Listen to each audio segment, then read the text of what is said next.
1990 से 2005 तक बिहार में लालू एंड लालू फैमिली का राज था।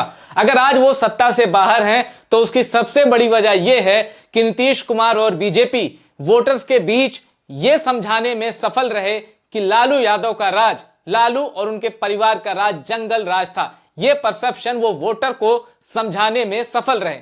लेकिन अब बिहार में क्या हो रहा है, पिछले कुछ दिनों की घटनाओं पर आप गौर करेंगे तो क्यों ना कहा जाए नीतीश का जंगल राज। आखिर क्या हो रहा है बिहार में? क्यों खाकी को ही टारगेट पे लिया जा रहा है? क्यों ऐसा हो रहा है कि बदमाशों को पकड़ने जब पुलिस की कोई टीम जाती है तो उस पर हमला हो जा रहा है? कौन है जो खाकी को डरा रहा है? पिछले कुछ दिनों में बिहार की क्राइम टाइमलाइन पे अगर आप नजर डालेंगे तो चौंक जाएंगे। बिहार इस समय बुरी तरह अपराध के चंगुल में है और अखबारों की कटिंग से लेके वहां के हालात तक बताते हैं कि अपराधियों के हौसले बहुत बढ़ चुके हैं और इसीलिए कहा जा रहा है नीतीश का जंगल राज। यानी अगर 1990 से 2005 के बीच लालू प्रसाद यादव के टेन्योर में बिहार में अपराध की घटनाएं बढ़ी, कई अपराधी राजनीति में आए, उसके बाद भी अपराध का ग्राफ गिरा नहीं बल्कि बढ़ा, तो जिस सुशासन के दावे पर नीतीश कुमार आए थे उनको अब क्या हो गया है? बिहार में वो कौन है जिसकी वजह से अचानक अपराध में तेजी से बढ़ोतरी दिख रही है और टारगेट पर आम शहरी से लेकर पुलिस वाले हैं?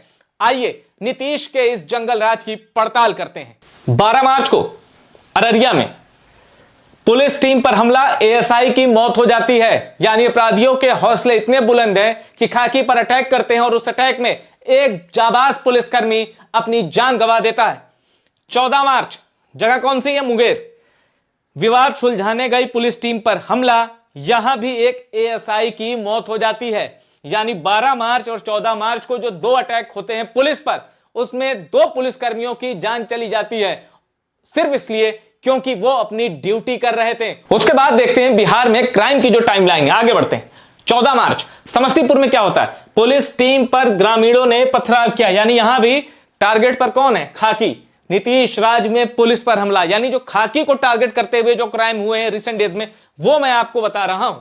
15 मार्च को क्या होता है? भागलपुर में पुलिस टीम पर हमला, 5 पुलिसकर्मी घायल। यानी मैंने आपको अररिया बताया, मुंगेर बताया, समस्तीपुर, भागलपुर पुलिस पर हमले होते हैं। यहां पे पुलिस जिन पर आपकी सुरक्षा की जिम्मेदारी है वही महफूज नहीं है तो फिर यह जंगल राज नहीं तो और क्या है?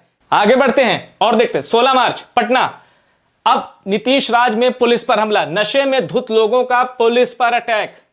यह कहां होता है? पटना में है। तारीख 16 मार्च। 16 मार्च को ही नवादा में क्या होता है? पुलिस पर पथराव। यानी 16 मार्च को खाकी पर अटैक की दो घटनाएं और घटती हैं और पटना पर फिर सवाल दागे जाते हैं कि आखिर यह जंगल राज नहीं तो और क्या है? अब इसके बाद मैं आपको बताऊंगा क्राइम की वो बड़ी खबर जिसने बिहार ही नहीं पूरे देश को झकझोर दिया। 21 मार्च वैशाली में एक एनआरआई की गोली मारकर हत्या कर दी जाती है। यानी एक शख्स, वो बाहर रहता है, भारत के बाहर किसी मुल्क में रहता है, वो लौट के आता है, उसकी वैशाली में गोली मारकर हत्या कर दी जाती है। 21 मार्च को एक और कांड होता है। पटना के मनेर में पुलिस टीम पर फायरिंग, यहां फिर पुलिस को निशाने पर लिया जाता है। 22 मार्च अररिया में एसटीएफ टीम पर फायरिंग, स्पेशल टास्क फोर्स जिसका गठन बड़े और खतरनाक अपराधियों को पकड़ने के लिए हुआ है, उस पर ही हमला हो जाता है, उस पर ही फायरिंग झोंक दी जाती है, 5 जवान घायल। 22 मार्च को पटना में हॉस्पिटल डायरेक्टर की गोली मारकर हत्या, एक महिला डायरेक्टर की गोली मारकर हत्या कर दी जाती है। सीरीज ऑफ सीक्वेंस देख रहे हैं आप, लगातार हमले, ना तो पुलिस वालों को छोड़ा जा रहा है और ना ही संभ्रांत वर्ग के लोगों को। यानी क्राइम सब पर हो रहा है और इसीलिए नीतीश कुमार का जो ये टेन्योर है बड़ा विवादों में है और चुनाव सामने है। और ये जो क्राइम की टाइमलाइन है, इसी वजह से नीतीश का जंगल राज ट्रेंड कर रहा है। नीतीश कुमार अपने पूरे राजनीतिक करियर में यह समझाने में तो सफल रहे हैं कि वो विकास पुरुष हैं, सुशासन पुरुष हैं, लेकिन अब जो टेस्टिंग है ना, इसको इस परीक्षा में पास कर पाना नीतीश कुमार के लिए बहुत बड़ी चुनौती है क्योंकि अपराध हो रहे हैं। ऐसा नहीं है कि वो अपोजिशन के लोग कर रहे हैं, क्राइम हो रहा है बिहार में और नीतीश कुमार को क्राइम कंट्रोल करने के लिए बिहार की जनता ने चुना है। तो अगर नीतीश कुमार इसमें फेल होते हैं तो फिर वो किस मुंह से चुनाव में कहेंगे कि जरा बात करो उन लोगों से जो लालू यादव के दौर के थे और जरा उनसे पूछो कि शाम के 6 बजे क्या हालत होती थी। अब जब नीतीश कुमार के राज में इस तरह की घटनाएं होंगी तो फिर नीतीश कुमार किस मुंह से पब्लिक से वोट मांगेंगे और किस मुंह से 1990 से लेकर 2005 के बिहार को जंगल राज कहेंगे। नीतीश कुमार के लिए एक और टेंशन की बात है उनकी मेंटल हेल्थ को लेकर जो बातें की जा रही हैं। नीतीश कुमार को भी आपने देखा कि राष्ट्रगान में हाथ हिला रहे थे, अपने प्रधान सचिव से कुछ बात कर रहे थे। जब प्रधान सचिव दीपक कुमार ने उन्हें बताया कि राष्ट्रगान हो रहा है, थोड़ा सावधान की मुद्रा में रहिए, तब भी नीतीश कुमार नहीं माने। इसके बाद प्रशांत किशोर से लेकर तेजस्वी यादव तक हमलावर हैं और कह रहे हैं कि मुख्यमंत्री की मानसिक हालत ठीक नहीं है। ऐसे में क्या ये जो पिच है सियासत की, क्योंकि इसी साल विधानसभा चुनाव होने बिहार में, बीजेपी के लिए एकदम परफेक्ट तो नहीं है। बीजेपी क्या दोनों तरफ से फायदा देख रही है, यानी नीतीश साथ रहेंगे तो भी फायदा, नीतीश पर आरोप लगेगा तो भी फायदा। नीतीश पर जंगल राज के आरोप लगने से बीजेपी को भी फायदा हो सकता है। वो इसलिए क्योंकि बीजेपी का कोई सीएम आज तक बिहार में, बीजेपी का कोई भी नेता आज तक बिहार में सीएम नहीं बना है।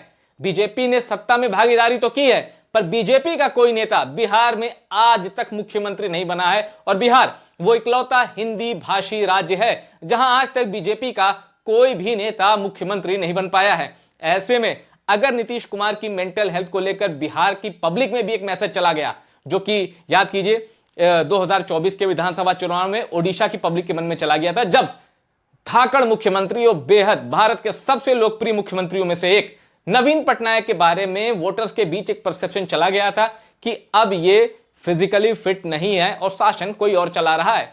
उसी तरह अगर ये मैसेज नीतीश कुमार के बारे में भी डिलीवर हो गया बिहार के वोटर में, तो क्या होगा?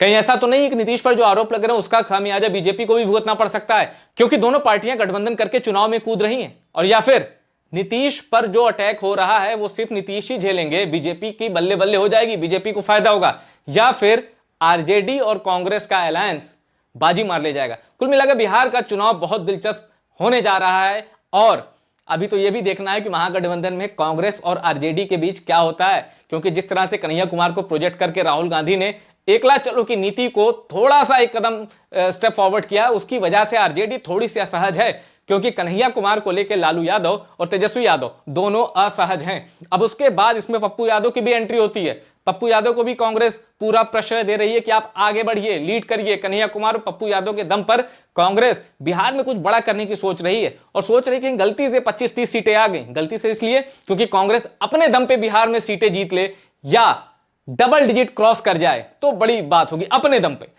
अगर बिहार में कांग्रेस ऐसा कर लेती है तो उनको लगता है कि कहीं वो फिर सीएम के लिए बार्गेनिंग कर सकते हैं। बहरहाल सियासत में सबको सपने देखने का हक है, सबको मुंगेरी लाल बनने का हक है, क्योंकि आज की सियासत में जो सपने देखता है वही उसको सच करके भी दिखाता है। बिहार इस समय सियासत की सबसे बड़ी प्रयोगशाला है। क्यों? क्योंकि सीधा तार जुड़ा है 2029 से।